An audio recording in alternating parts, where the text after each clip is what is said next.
Do you want water? Yeah. That's a volunteer at San Diego International Airport, helping migrants reach their final destination. The work involves a bit of translating and walking people through the TSA boarding process. Le voy a enseñar en dónde va a entrar, por qué puerta. Volunteers also feed migrants, as much as 200 meals each day. That's because more than 1,000 migrants have slept in the airport since November 10th. This is after San Diego County gave $3 million to one local nonprofit to help this specific migrant population. Other migrant organizations say the money is not being spent wisely.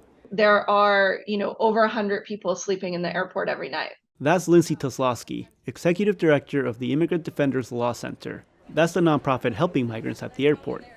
People are arriving with no flights at all. So they get there and they, then are sleeping in the airport trying to figure out their flight still. And some of those with flights are being sent to places where they have no support system. Toslowski says some are ending in shelters or on the street. Most of the people sleeping at the airport come from the newly opened Migrant Welcome Center, run by SBCS, formerly known as South Bay Community Services. Migrants there get free food, water, and access to Wi-Fi and phone chargers. Most of them have the means to cover their own flights, but in some cases, SBCS puts people up in hotels and even pays for their airfare. County Supervisor Nora Vargas pushed to make this funding available. Vargas held a press tour there last week and called it an example for others to follow. I think this should be the model for the United States. But not everyone feels this way. KPBS interviewed more than a dozen nonprofit workers and volunteers.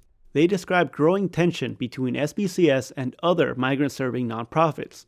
They point out that the county's $3 million is running out fast. It was supposed to last 3 months, but SBCS is now saying it will be depleted in 2 months. The fact that they're saying that they are going to run out of money in early to mid-December, it doesn't make any sense. I would want to see an accounting of actual expenses. Erika Piñero is the executive director of Al Otro Lado. She's particularly upset at the fact that SBCS is using county funds to cover transportation costs from Customs and Border Protection facilities to the Welcome Center. CBP used to cover the transportation costs back when they would drop off migrants in transit centers throughout the county.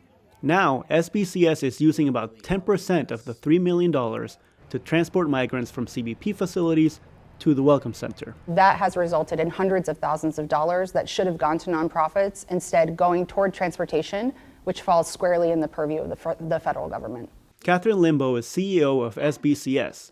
She says keeping services at the transit center would have been way more expensive than covering transportation costs in a centralized location. Anyone who was at IRIS and is here today can say that it's a better site. SBCS stands behind their work. This is a totally unprecedented situation in San Diego. And without the Welcome Center, they say some of those migrants would end up in the streets of San Diego. Lembo acknowledges tension between SBCS and the other nonprofits, but says the Welcome Center has provided services to more than 22,000 people since it opened. And she considers that a lot of help for $3 million.